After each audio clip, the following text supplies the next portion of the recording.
Welcome to the 7 News Review, your quick recap of the top local and state stories this week from Southwest Oklahoma and beyond. I'm Dave Hunter, and here's what you need to know.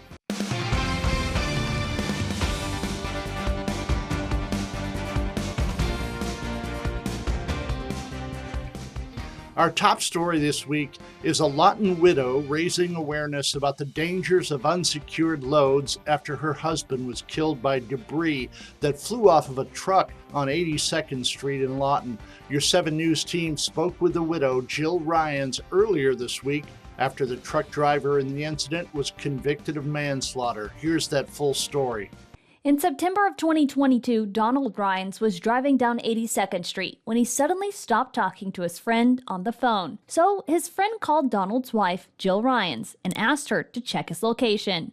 And I said, it shows in a field off 82nd Street. And he said, I'm headed that way. And I said, me too. When she arrived, she saw first responders. And I said, is there an accident? And he said, I don't know. And I said, well, what do you mean? And he said, we got an automated call. And he said, but we don't see any vehicles. And I said, I think it's my husband. And I said, I have him on tracker, and it shows him out in this field. First responders then searched a field and found him with a skull fracture, stopped in brush. He had driven nearly a mile after 2 pieces of wood flew off a truck and hit him. That was the one thing in court that I couldn't believe when I saw the size of that plywood. I had it in my head, there was a 2x4 or something that just came, and that's what I pictured. No, it was bigger than Donald's windshield itself, and there were actually 2 pieces. The driver didn't stop. Police noticed it didn't seem like an ordinary accident, so they looked at nearby cameras and found out where the wood came from. Jill says the driver, Virgil Brooks, told police he didn't know he had lost anything. But thanks to cameras inside the truck, they were able to prove otherwise in court last week. The DA turns on the cameras and says, you were told. You didn't do anything about it. And it was true. He knew exactly what happened. And, you guys even put out there that day, if anyone has if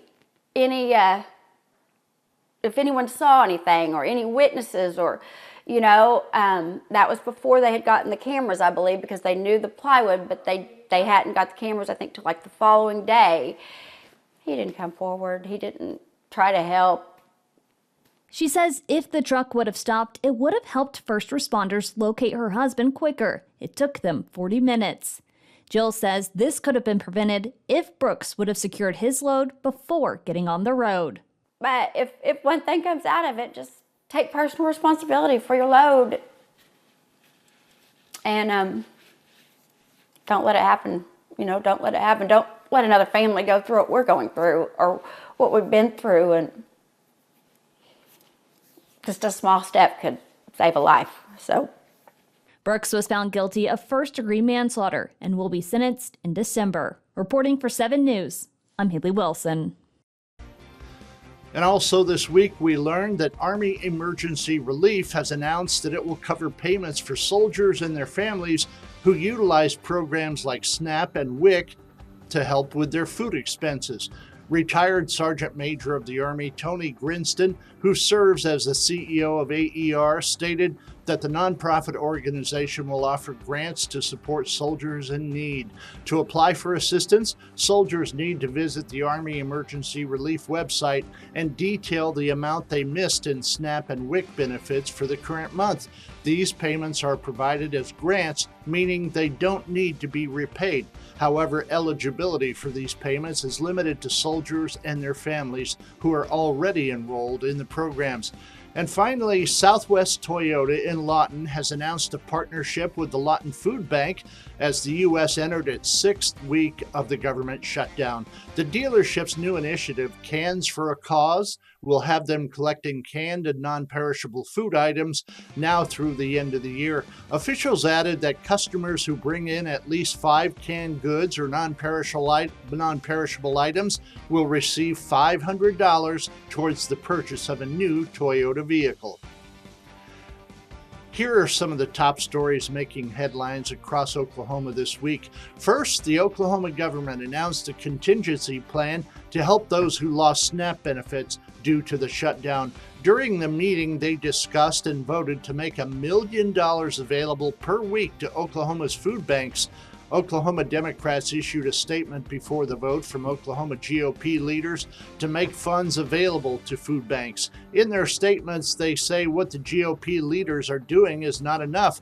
And for our second state story, Governor Kevin Stitt says Operation Guardian continues to successfully keep Oklahomans safe.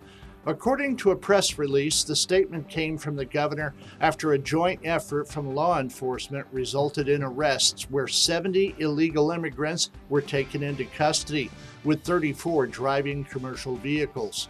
And lastly, a new law went into effect on November 1st that ensures breast cancer diagnosis and supplemental services are covered with no out-of-pocket costs under health benefit plans.